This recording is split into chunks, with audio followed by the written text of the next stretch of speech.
আসসালামু আলাইকুম। এটিএন বাংলা সংবাদে সবাইকে স্বাগত জানাচ্ছি। আমি শামীমা আক্তার। শুরুতেই বিআরবি কেবল সংবাদ শিরোনাম। নির্বাচন বিঘ্ন হয় এমন কোনো কর্মকাণ্ড সহ্য করা হবে না। ইসি সানাউল্লাহ। সুষ্ঠু ভোট আয়োজনে সশস্ত্র বাহিনী পুরোপুরি প্রস্তুত। ইসির সাথে ৩ বাহিনী প্রধানের বৈঠক। সামনে অনেক কঠিন সময় অপেক্ষা করছে। বগুড়া ডিজিটাল স্মৃতিস্তম্ভের উদ্বোধনী অনুষ্ঠানে তারেক রহমান। দেশ রক্ষায় সবাইকে এগিয়ে আসার আহ্বান।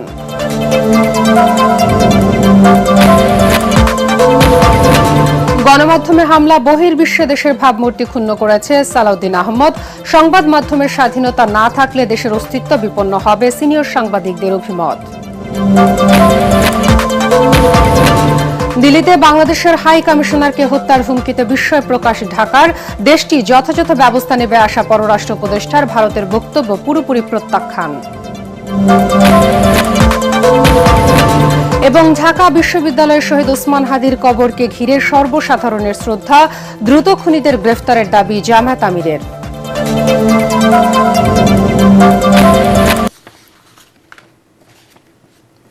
শুনছিলেন বিআরবি কেবল সংবাদ শিরোনাম। এবার বিস্তারিত।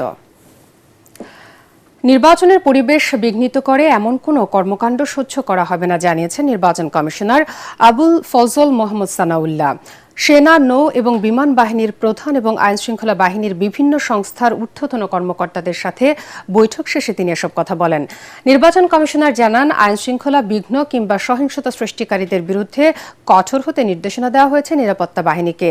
সুষ্ঠু নির্বাচন করার সব ধরনের ব্যবস্থা নিতে সশস্ত্র বাহিনী পুরোপুরি প্রস্তুত বলে জানান ৩ বাহিনীর প্রধান। বিস্তারিত জানাচ্ছেন ইয়াসিন রানা। ত্রয়োদশ জাতীয় সংসদ নির্বাচন ও গণভোট সামনে রেখে প্রথমবারের মতো সেনাপ্রধান জেনারেল ওয়াকারুজ্জামান, নৌবাহিনী প্রধান অ্যাডমিরাল এম নাজমুল হাসান, বিমান বাহিনী প্রধান air chief marshal Hasan Mahmud যান নির্বাচন কমিশনে। প্রধান নির্বাচন কমিশনার এএমএম নাসির উদ্দিনের নেতৃত্বে ইসির বৈঠকে দেশের সার্বিক আইন শৃঙ্খলা পরিস্থিতি পর্যালোচনায় অংশ নেন ৩ বাহিনীর প্রধান। পরে পুলিশের আইজিপি সহ বিভিন্ন আইন শৃঙ্খলা বাহিনীর প্রধান ও প্রতিনিধি এবং প্রধান উপদেষ্টার কার্যালয় ও স্বরাষ্ট্র মন্ত্রণালয়ের ঊর্ধ্বতন কর্মকর্তাদের নিয়ে আইন শৃঙ্খলা বিষয়ে উচ্চ পর্যায়ের বৈঠক করে নির্বাচন কমিশন। বৈঠক শেষে সাংবাদিকদের সাথে কথা বলেন নির্বাচন কমিশনার আবুল ফজল মোহাম্মদ সানাউল্লাহ। তিনি বলেন, একটি সুষ্ঠু ও উৎসবমুখর পরিবেশে নির্বাচন আয়োজনের জন্য সর্বাত্মক সহযোগিতার আশ্বাস দিয়েছে সশস্ত্র বাহিনী। সমন্বিতভাবে তাদের প্রস্তুতির ব্যাপারে জানিয়েছেন যে একটা সুষ্ঠু সুন্দর নির্বাচন ডেলিভার করার জন্য যা যা প্রস্তুতি নেওয়া সম্ভব প্রয়োজন তা তারা নিয়ে রেখেছেন এবং যত ডেভেলপমেন্ট যেভাবে করা দরকার সেটা তারা করতে যাচ্ছেন। বর্তমান পরিস্থিতিতে আইন শৃঙ্খলা বাহিনীকে কঠোর হওয়া ও গোয়েন্দা সংস্থাগুলোকে আরও সক্রিয় হবার তাগিদ দেওয়ার কথাও জানান তিনি। আমরা ইলেকশন কমিশনের পক্ষ থেকে কঠোরভাবে বাহিনী সমূহকে বলেছি এবং সংস্থা সমূহকে বলেছি, আমরা মানবিক হব, যারা মানবিক তাদের প্রতি, যারা দুষ্কৃতি করতে চায়, ভ্যান্ডালিজম করতে চায়, নির্বাচনের পরিবেশ নষ্ট করতে চায়, আমার ভাইকে হত্যা করতে চায়, তাদের প্রতি মানবিক হওয়ার দরকার নেই। নির্বাচন কমিশনার সানাউল্লাহ বলেন, ভোটারদের আস্থা বাড়াতে চলবে যৌথ বাহিনীর অভিযান। এখন থেকে মাঠ পর্যায়ে যৌথ বাহিনী অপারেশন পুনরায় চালু হবে। এই যৌথ বাহিনীর অপারেশনের অন্যতম লক্ষ্য হবে অবৈধ অস্ত্র ও গোলাবারুদ উদ্ধার, সন্ত্রাসীদের গ্রেফতার এবং আইনের আওতায় নিয়ে আসা এবং সার্বিকভাবে সাধারণ মানুষের মাঝে, ভোটারদের মাঝে, প্রার্থীদের মাঝে, দলগুলোর মাঝে একটা আস্থার পরিবেশ তৈরি করা। একটি অপশক্তি চোরাগোপ্তা হামলা চালাচ্ছে জানিয়ে তিনি প্রার্থীদের নিরাপত্তা বাড়ানোর আশ্বাস দেন। এজন্য রাজনৈতিক দলগুলোকেও সচেতন থাকার পরামর্শ দেয় নির্বাচন কমিশন। ইয়াসিন রানা, এটিএন বাংলা, ঢাকা। সামনে অনেক কঠিন সময় অপেক্ষা করছে। দেশের অর্থনীতি ভেঙে পড়েছে, নানা অরাজকতা শুরু হয়েছে। এসব মোকাবেলায় সবাইকে সতর্ক থাকার আহ্বান জানিয়েছেন বিএনপির ভারপ্রাপ্ত চেয়ারম্যান তারেক রহমান। জুলাই শহীদদের স্মরণে বগুড়ায় ডিজিটাল স্মৃতিস্তম্ভের উদ্বোধন করতে গিয়ে তিনি আরও বলেন, শহীদ ওসমান হাদি জুলাই যোদ্ধা আর 1971-এর শহীদ এবং মুক্তিযোদ্ধাদের প্রতি প্রকৃত সম্মান জানাতে হলে দেশে শান্তি প্রতিষ্ঠা করতে হবে। তারেক রহমান বলেন, ঐক্যবদ্ধভাবে দেশ গড়ার সময় এসেছে, করব কাজ গড়ব দেশ, সবার আগে বাংলাদেশ। বগুড়া প্রতিনিধি আজিজুল হাকিম রুম্মনকে সাথে নিয়ে রিপোর্ট করছেন মইনুল হাসান।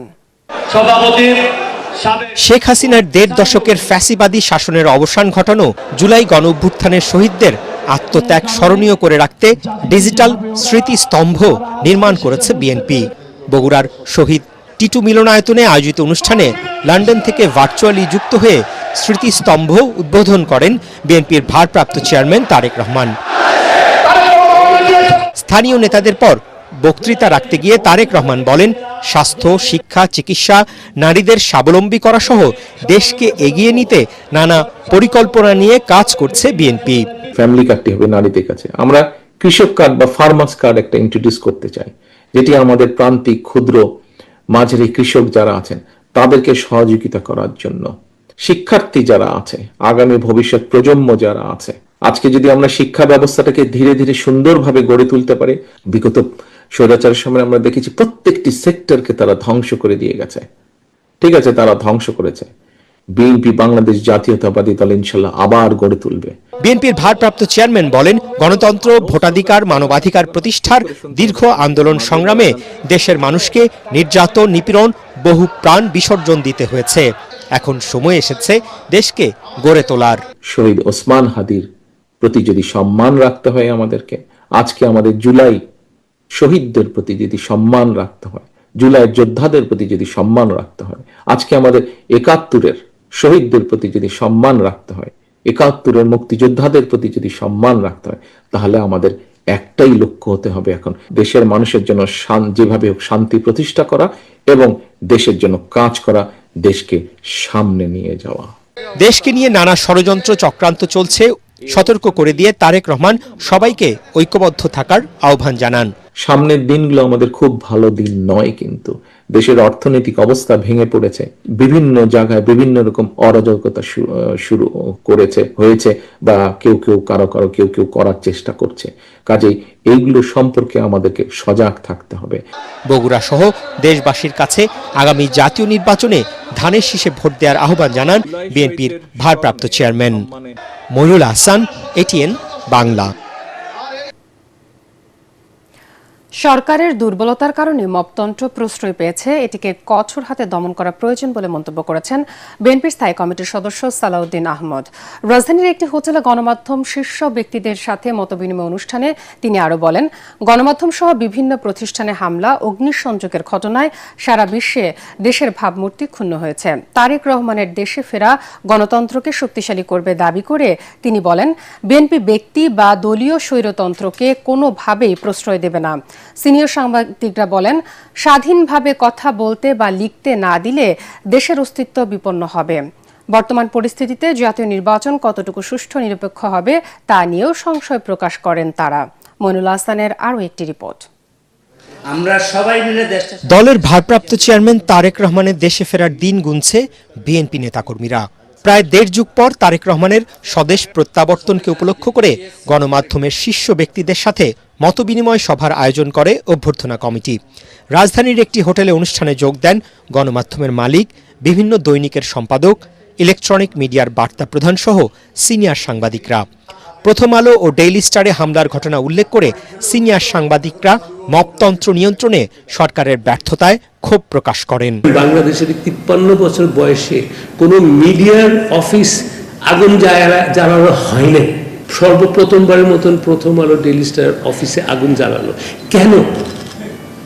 আমরা কি অপরাধ করলাম? যে ডেইলি স্টার এবং প্রথম আলোর উপর যে আক্রান্ত হওয়ার যে ঘটনা, সেটি কিন্তু আমাদেরকে ব্যথিত করে এবং আমরা সে কারণে বলি যে গণমাধ্যম যদি আক্রান্ত হয় তাহলে রাষ্ট্র সরকার তাদেরকে আসলে দায়িত্বশীল ভূমিকা পালন করতে পারে কিনা বা তাদেরকে কেন প্রতিহত করতে পারেনি সেই মুহূর্তে অল্প কয়েকজন মানুষকে, সেটি কিন্তু একটা প্রশ্ন থেকে যায়। আমাদের রাজনৈতিক নেতৃবৃন্দের কাছ থেকে আগামী দিনের ভবিষ্যতের জন্য তারা যে পথ নির্দেশ আমাদেরকে করছেন, আমরা সেটা শুধু প্রমিসের মধ্যেই মানে সীমাবদ্ধ থাকুক সেটা চাই না।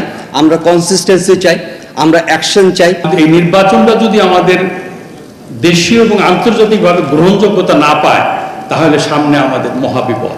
রাষ্ট্র পরিচালনার দায়িত্ব পেলে বিএনপিকে নানা কারণে কঠিন চ্যালেঞ্জের মুখে পড়তে হবে সতর্ক করে দিয়ে সিনিয়র সাংবাদিকরা বলেন, তারেক রহমানকেই মানুষের প্রত্যাশা পূরণে নেতৃত্ব দিতে হবে।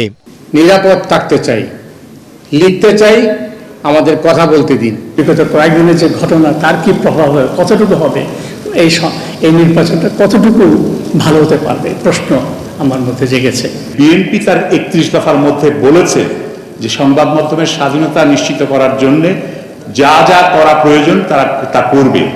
আমরা আশা করব এই কমিশনের সুপারিশ বাস্তবায়নে আপনারা উদ্যোগ নেবেন।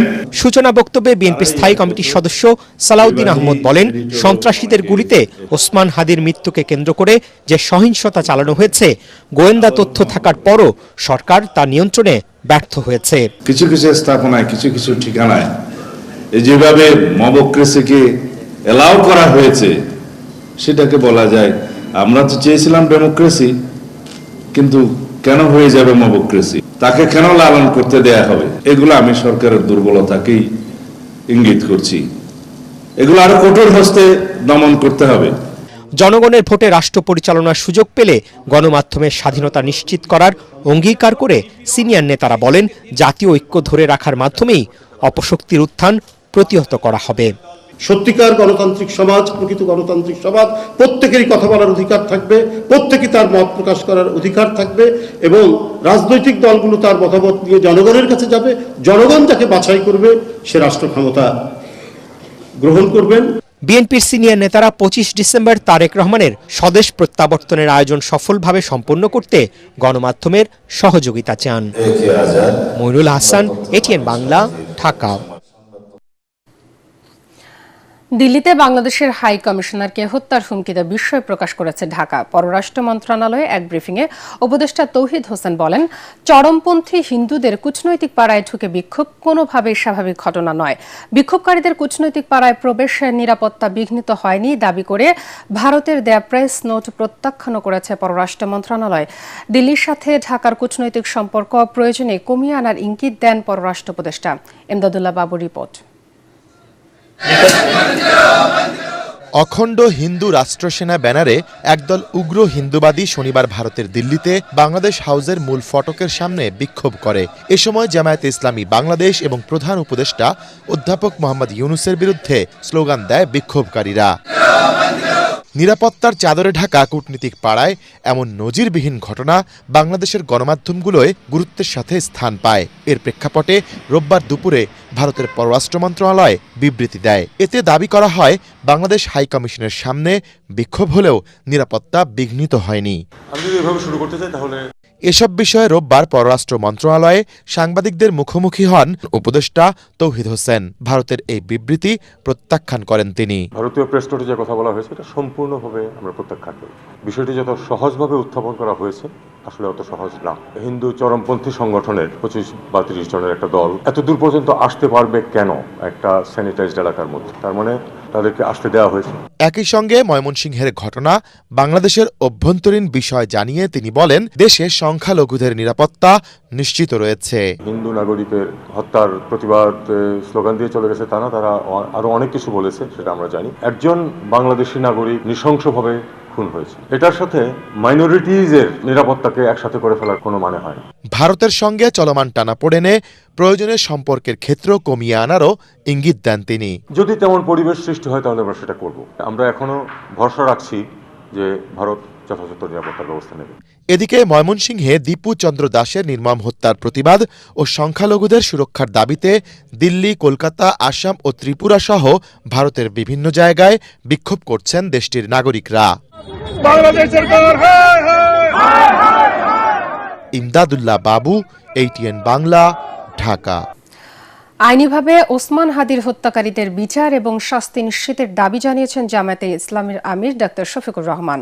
ফজরের নামাজের পর শরীফ ওসমান হাদির কবর জিয়ারত শেষে এ কথা বলেন তিনি।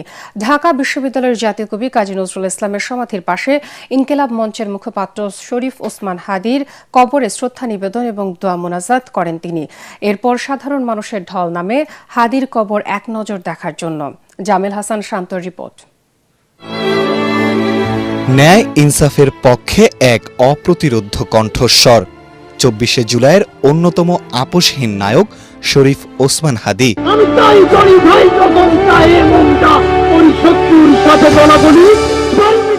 বিপ্লবী এই মহাবীর এখন শায়িত আছেন বিদ্রোহী কবি কাজী নজরুলের কবরের পাশে।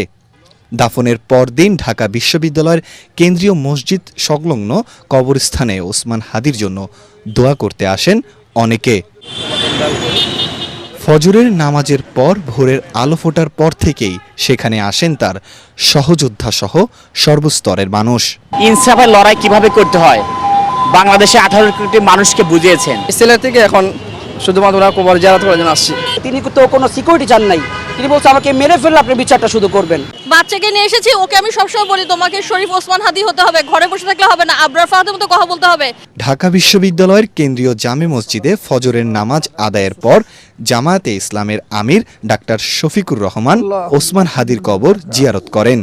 সে সময় ওসমান হাদির রুহের মাগফিরাত কামনা করেন তিনি। জানাজায় বারবার উচ্চারিত হয়েছে, খুনিদেরকে আমরা গ্রেপ্তার হয়েছে, শাস্তি পাচ্ছে, এটা আমরা দেখতে চাই। সরকার এ পর্যন্ত যা করেছেন তাতে জনগণ মোটেই সন্তুষ্ট না। জনগণের দাবি আশা করি প্রধান উপদেষ্টা সহ উপদেষ্টা মণ্ডলী সেখানে উপস্থিত ছিলেন, তারা জনগণের পালস বুঝতে পেরেছেন। জনগণের পার্সের প্রতি সম্মান দেখিয়ে অতি দ্রুত খুনিদেরকে গ্রেপ্তার করতে হবে এবং আইনের আওতায় আনতে হবে। ঢাকার বাইরে থেকেও কবর জিয়ারত করতে আসেন অনেকে, তবে নিরাপত্তার জন্য কাউকেই কবরস্থানের ভেতরে ঢুকতে দেওয়া হয়নি। তাই দূর থেকেই অশ্রুসিক্ত চোখে নির্বাক দাঁড়িয়ে প্রার্থনা করেন প্রিয় বিপ্লবী নেতার জন্য। জামিল হাসান শান্ত, এটিএন বাংলা, ঢাকা। ডাকসু ইনকিলাব মঞ্চের আলটিমেটামে পদত্যাগের প্রশ্ন আবারও এড়িয়ে গেলেন স্বরাষ্ট্র উপদেষ্টা জাহাঙ্গীর আলম চৌধুরী। সন্ধ্যায় আইনশৃঙ্খলা বাহিনী জানায়, ওসমান হাদিকে হত্যার মূল অভিযুক্ত ফয়সাল করিমের অবস্থান এখনও নিশ্চিত হতে পারেনি তারা। ভারতে গেছে কিনা সে তথ্য নেই। এদিকে ধর্ম উপদেষ্টা জানান, ময়মনসিংহে দীপু দাসকে পুড়িয়ে হত্যার ঘটনায় দায়ীদের বিরুদ্ধে ব্যবস্থা নেওয়া হচ্ছে। ডেইলি স্টার ও প্রথম আলোতে হামলাকারীদের শনাক্তে কাজ চলছে। রিপোর্টে জানাচ্ছেন মাহবুব কবির চপল। ওসমান হাদিকে প্রকাশ্যে গুলি করবার 10 দিন পার হলেও শুটার ফয়সাল করিমকে ধরতে পারেনি আইনশৃঙ্খলা বাহিনী। ব্যর্থতা নিয়ে স্বরাষ্ট্র উপদেষ্টাকে পদত্যাগে আলটিমেটাম দেয় ডাকসু ও ইনকিলাব মঞ্চ। এ অবস্থায় কি ভাবছেন স্বরাষ্ট্র উপদেষ্টা তা জানতে সচিবালয়ে সকাল থেকেই অপেক্ষা করেন সাংবাদিকরা। সব প্রশ্ন এড়িয়ে তিনি জানান, সন্ধ্যা 5:30টায় সংবাদ সম্মেলনে কথা বলবেন। এতে গুঞ্জন আরও বেড়ে যায়। সম্মেলন কক্ষে অবস্থান করেন সাংবাদিকরা, কিন্তু স্বরাষ্ট্র উপদেষ্টা ও বিশেষ সহকারীর দেখা নেই। ব্রিফিংয়ে আসেন পুলিশ, র্যাব ও বিজিবির কর্মকর্তারা। তারা জানান, এখন পর্যন্ত ফয়সাল করিমের অবস্থান নিশ্চিত হতে পারেননি। মনে হচ্ছে যে ব্যক্তিগত কোনো শত্রু না, এটা কোনো রাজনৈতিক থেকেই হত্যাকাণ্ডটা সংঘটিত, এটা আমাদের প্রাথমিক ধারণা। এই চাঞ্চল্যকর ঘটনাটা যখন ঘটে তখন আমরা সব লোক আমরা মাঠে অলরেডি ডিপ্লয়মেন্টে গিয়েছি, আমরা চেকপোস্ট স্থাপন করেছি। এটা আপনারা বলতে পারবেন ব্যর্থতা আছে কিনা, আমরা আমাদের কিন্তু সর্বোচ্চ প্রচেষ্টা অব্যাহত রেখেছি। আইন শৃঙ্খলা বাহিনীর ব্যর্থতার কারণে স্বরাষ্ট্র উপদেষ্টার পদত্যাগের দাবি জোরালো হচ্ছে কিনা, এমন প্রশ্নের জবাব দেন অতিরিক্ত আইজিপি খন্দকার রফিকুল ইসলাম। এদিকে ধর্ম উপদেষ্টা জানান, ময়মনসিংহের পোশাক কর্মী দীপু দাসকে পুড়িয়ে হত্যার ঘটনায় দায়ীদের আইনের আওতায় আনতে নির্দেশনা দেয়া হয়েছে। যারা এই মানুষটাকে মেরেছে আগুনে পুড়িয়ে দিয়েছে তাদেরকে অবিলম্বে গ্রেপ্তার করে আইনের আওতায় আনার জন্য আমি মাননীয় স্বরাষ্ট্র উপদেষ্টা মহোদয়কে অনুরোধ করেছি। ডেইলি স্টার, প্রথম আলো, ছায়ানটে হামলাকারীদের সিসি ক্যামেরার ফুটেজ দেখে শনাক্তে কাজ চলছে বলেও জানান তিনি। প্রথম আলো এবং ডেইলি স্টারে যারা আগুন দিয়েছে, আমি গোয়েন্দা রিপোর্ট থেকে জানতে পেরেছি তাদের কিছু ছবি, তাদের কিছু পরিচয় আমরা ইতিমধ্যে শনাক্ত করেছি। এসব ঘটনা নির্বাচনে প্রভাব ফেলবে না বলে মনে করছেন ধর্ম উপদেষ্টা। আমরা নির্বাচন করতে পারবো। মাহবুব কবির চপল, এটিএন বাংলা, ঢাকা। স্বরাষ্ট্র উপদেষ্টা আসন্ন ত্রয়োদশ জাতীয় সংসদ নির্বাচনে বগুড়া 7 আসনে বিএনপি চেয়ারপারসন বেগম খালেদা জিয়া এবং সদর 6 আসনে দলের ভারপ্রাপ্ত চেয়ারম্যান তারেক রহমানের পক্ষে মনোনয়নপত্র তুলেছেন স্থানীয় নেতারা। দুপুরে জেলা প্রশাসক এবং জেলার রিটার্নিং কর্মকর্তার কাছ থেকে শীর্ষ 2 নেতার মনোনয়নপত্র সংগ্রহ করেন জেলা বিএনপির সভাপতি রেজাউল করিম বাদশা। এ সময় বিএনপি নেতাকর্মীদের মাঝে ব্যাপক উৎসাহ উদ্দীপনা দেখা যায়। মনোনয়নপত্র সংগ্রহের পর বাদশা বলেন, দলের চেয়ারপারসন বেগম খালেদা জিয়া এবং এবং ভারপ্রাপ্ত চেয়ারম্যান তারেক রহমানকে এসব আসন থেকে বিপুল ভোটে নির্বাচিত করা হবে। এ সময় বিএনপি চেয়ারপারসনের উপদেষ্টা অ্যাডভোকেট AK-M মাহবুবুর রহমান, জেলা বিএনপির ভারপ্রাপ্ত সাধারণ সম্পাদক মুশাররফ হোসেন, সাবেক সভাপতি ভিপি সাইফুল ইসলাম, সাবেক এমপি গোলাম মোহাম্মদ সিরাজ সহ বিএনপি যুবদল, স্বেচ্ছাসেবক দল এবং ছাত্র দলের নেতারা উপস্থিত ছিলেন। যথাযোগ্য রাষ্ট্রীয় মর্যাদায় সুদানের সন্ত্রাসী হামলায় সেনাবাহিনীর শহীদ 6 বাংলাদেশি শান্তিরক্ষীর দাফন সম্পন্ন হয়েছে। এর আগে তাদের মরদেহ নিজ গ্রামের বাড়িতে নিয়ে যাওয়া হয়। এ সময় সেখানে শোকাবহ পরিবেশের সৃষ্টি হয়। এর আগে ঢাকা সেনানিবাসের কেন্দ্রীয় মসজিদে রাষ্ট্রীয় মর্যাদায় নিহত সেনা সদস্যদের নামাজে জানাজা অনুষ্ঠিত হয়। গত 13 ডিসেম্বর সুদানের আবেই এলাকায় সন্ত্রাসীদের ড্রোন হামলায় শহীদ হন তারা। প্রতিনিধিদের পাঠানো তথ্য ও চিত্রে বিস্তারিত জানাচ্ছেন ফারহিন ইসলাম টুম্পা। জাতিসংঘ শান্তিরক্ষা মিশনে কুড়িগ্রামের শহীদ 2 সেনা সদস্য সৈনিক মমিনুল ইসলাম ও শান্তমণ্ডলের মরদেহ গ্রামের বাড়িতে নিয়ে আসা হলে পরিবার ও স্বজনদের কান্নায় সেখানে শোকাবহ পরিবেশের সৃষ্টি হয়। একই জেলার রাজারহাটের ছাটমাধাইয়ের মণ্ডলপাড়ায় সৈনিক শান্তমণ্ডলের মরদেহ নেওয়া হলে সেখানেও হৃদয় বিদারক দৃশ্যের অবতারণা হয়। বাদ জোহর জানাজা শেষে রাষ্ট্রীয় মর্যাদায় তাদের দাফন সম্পন্ন হয়। অনেক স্বপ্ন নিয়ে মাত্র 1 মাস 7 দিন আগে শান্তিরক্ষা মিশনে যোগ দিতে দেশ ছাড়েন কিশোরগঞ্জের পাকুন্দিয়া উপজেলার জাঙ্গালিয়া ইউনিয়নের তারাকান্দি গ্রামের মেসওয়েটার জাহাঙ্গীর আলম। কিন্তু সন্ত্রাসীদের ড্রোন হামলায় শেষ হয়ে গেল সবকিছু।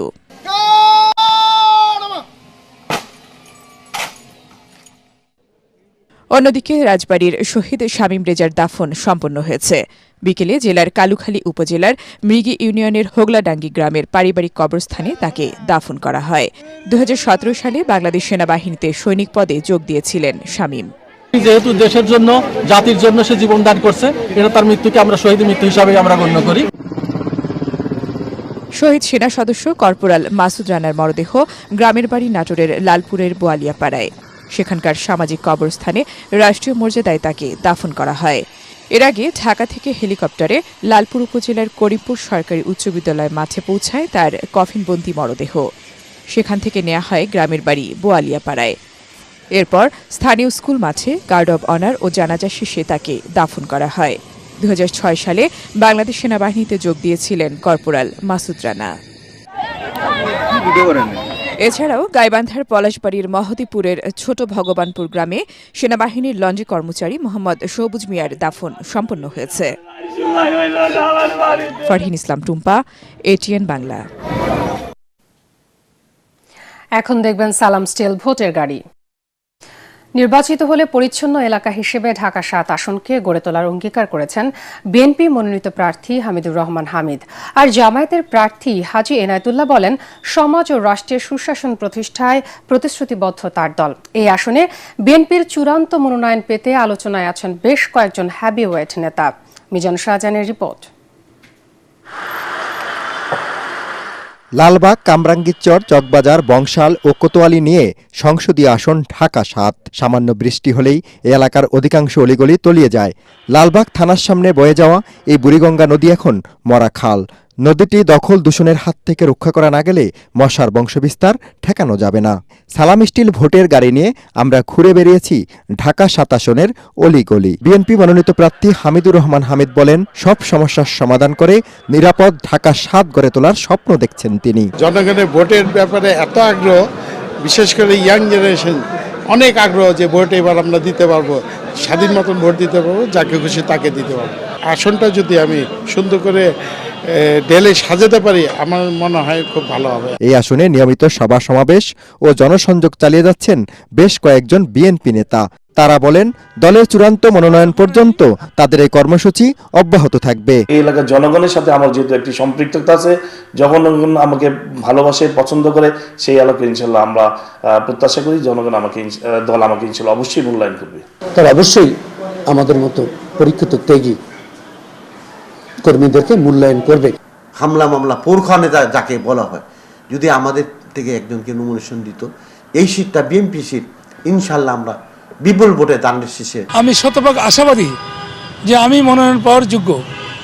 হয়তো বা ভারপ্রাপ্ত চেয়ারম্যান পর্যন্ত আমাদের যেই আবেদন বা আমাদের যে সিপি সে ঠিকমতো পৌঁছে নাই। জামাতের প্রার্থী হাজী এনায়েতুল্লাহ জানান, ভোটারদের আশানুরূপ সাড়া পাচ্ছেন তিনি। একমাত্র বাংলাদেশ জামাত ইসলাম যদি আগামীতে দেশের দায়িত্ব নেয় তাহলে সবাই সুখে শান্তিতে থাকতে পারবে। ভিন্নমত গণতন্ত্রের সৌন্দর্য বলে মন্তব্য করে প্রার্থীরা বলেন, শান্তিপূর্ণ ও উৎসবমুখর পরিবেশে প্রচারণা চালিয়ে যাবেন তারা। মিজান শাহজাহান, এটিএন বাংলা, ঢাকা। নরসিংদী এক আসনে এখন নির্বাচনী আমেজ। দলীয় সভা, মতবিনিময়, উঠান বৈঠকে ব্যস্ত সময় পার করছে প্রার্থীরা। এই আসনে বিএনপির প্রার্থী দলের কেন্দ্রীয় যুগ্ম মহাসচিব খায়রুল কবির খোকন, আর জামায়াতে ইসলামীর প্রার্থী ইব্রাহিম ভূঁইয়া। এছাড়াও মাঠে রয়েছেন ইসলামী আন্দোলন বাংলাদেশের প্রার্থী শওকত সরকার। বিস্তারিত ইয়াসিন রানার রিপোর্টে। নরসিংদী সদর মাধবদী নিয়ে গঠিত এই আসনে গড়ে উঠেছে অসংখ্য শিল্প কারখানা। তাই ভোটের সমীকরণে শ্রমিকরা রাখতে পারে বড় ভূমিকা। এছাড়া শিল্পপতি এবং মাধবদীর বাবুরহাটের কাপড় ব্যবসায়ীরাও বদলে দিতে পারে ভোটের হিসেব নিকেশ। যেই সরকারে আগে আসছে অথচ সবাই ক্ষতিগ্রস্ত হয়েছে, কেউই লাভবান না, কিন্তু আশা তো বারবার তারা দিয়েই গেছে, বলে ততটুকু কিন্তু করে না। আমরা দুইটা ব্রিজ চাই, একটা 14 ব্রিজ, একটা আলোকবালি ব্রিজ। জনগণ অধীর আগ্রহ ছিল, সেই দিনটা আসছে। আমরাও আশাবাদী যে খুব একটা ভালো ভোট হবে। তফসিলের পর শোডাউন বন্ধ থাকলেও নানান উপায়ে ভোটারদের কাছে যাচ্ছেন প্রার্থীরা। সামাজিক যোগাযোগ মাধ্যমে চালাচ্ছেন প্রচারণা। ভোটারদের আসনের নানা সমস্যা সমাধান করার প্রতিশ্রুতি দিচ্ছেন হাত পাকা প্রতীকের প্রার্থী। ভোটাররা অপেক্ষায় আছে যে এইবার তারা ইসলামের পক্ষে ভোট দিবে। আমরা অনেক দেখছি, এবার ইসলামের পক্ষে আমরা থাকব এবং হাত পাকা মার্কাকে আমরা জয়যুক্ত করব ইনশাআল্লাহ। জামায়াত ইসলামের প্রার্থী ইব্রাহিম ভূঁইয়া তুলে ধরছেন উন্নয়ন পরিকল্পনা। মানুষের মাঠে ময়দানে যখন যাই একটা কথাই বলে যে এবার ভোট আমরা যদি দিতে পারি ভোট বিপ্লব হবে, আপনাদের বস্তা সালা দিয়ে নরসিংদীর ভাষায় ভোট নিতে হবে, একটা পরিবর্তন হবে, সেই পরিবর্তনটা ইসলামের পক্ষে হবে, বিশেষ করে দাঁড়িপাল্লার পক্ষে। বিএনপির কেন্দ্রীয় যুগ্ম মহাসচিব খায়রুল কবির খোকন দলের রাজপথের আন্দোলন সংগ্রামে সক্রিয়। এই আসন থেকে 2005 সালে সংসদ সদস্য ছিলেন। বিএনপি চেয়ারপারসন খালেদা জিয়ার জন্য মিলাদ, উঠান বৈঠক ও দলীয় বৈঠক করে ভোটের মাঠ গোছাচ্ছেন তিনি। প্রতিশ্রুতি আমরা দিচ্ছি জনগণকে, আপনার যদি জনগণের ম্যান্ডেট রায় পাই, আমরা যদি দেশ পরিচালনার দায়িত্ব জনগণ আমাদের অর্পণ করে, মানুষের কল্যাণে যে প্রতিশ্রুতি অঙ্গীকার যেটা করেছি, যে ওয়াদা আমরা করেছি, সেগুলো আমাদের যে ইশতেহারের মধ্যে আমরা নিয়ে আসতেছি, এগুলো অবশ্যই এগুলো আমরা বাস্তবায়ন করব। আগামীতে একটি সুন্দর শান্তিপূর্ণ নির্বাচনের প্রত্যাশা এই আসনের ভোটারদের। ইয়াসিন রানা, এটিএন বাংলা, নরসিংদী। সন্ধানী লাইফ ইন্স্যুরেন্স আন্তর্জাতিক সংবাদ।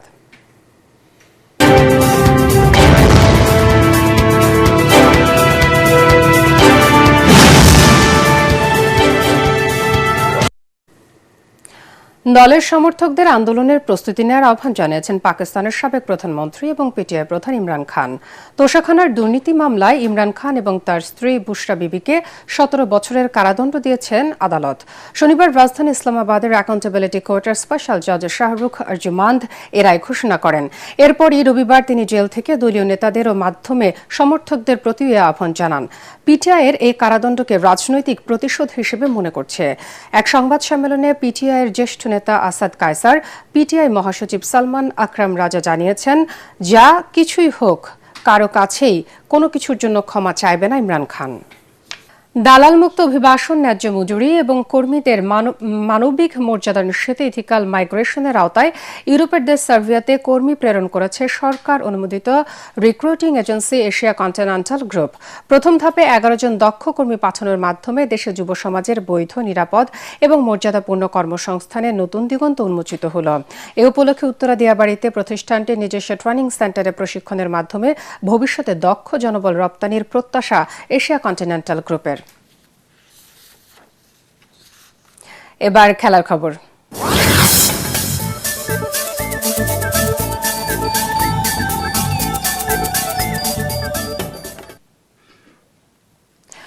বাংলাদেশ প্রিমিয়ার লিগ বিপিএল এ উইকেট কিপিং যেই করুক না কেন, অভিজ্ঞ ব্যাটার মুশফিকুর রহিমের কাছ থেকে শিখতে চান আকবর আলী। আগামী 26 ডিসেম্বর থেকে মাঠে গড়াবে বিপিএল এর 12তম আসর।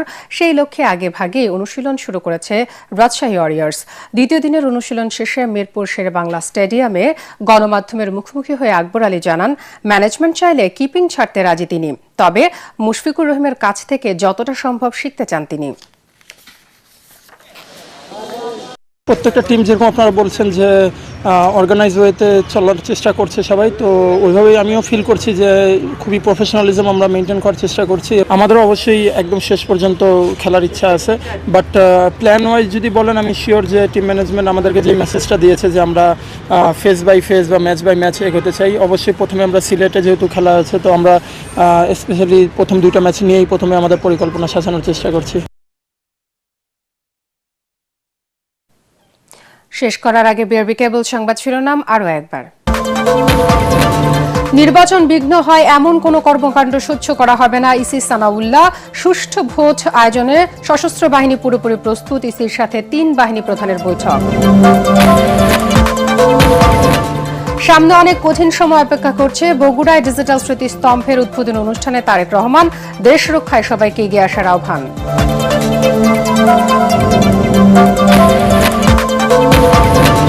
গণমাধ্যমে হামলা, বহির্বিশ্বে দেশের ভাবমূর্তি ক্ষুণ্ণ করেছে। সালাউদ্দিন আহমদ সংবাদ মাধ্যমের স্বাধীনতা না থাকলে দেশের অস্তিত্ব বিপন্ন হবে, সিনিয়র সাংবাদিকদের অভিমত। দিল্লিতে বাংলাদেশের হাই কমিশনকে হত্যার হুমকিতে বিস্ময় প্রকাশ ঢাকার। দেশটি যথাযথ ব্যবস্থা নেবে আশা পররাষ্ট্র উপদেষ্টার। ভারতের বক্তব্য পুরোপুরি প্রত্যাখ্যান। এবং ঢাকা বিশ্ববিদ্যালয়ের শহীদ ওসমান হাদির কবরকে ঘিরে সর্বসাধারণের শ্রদ্ধা। দ্রুত খুনিদের গ্রেফতারের দাবি জামায়াত আমিরের।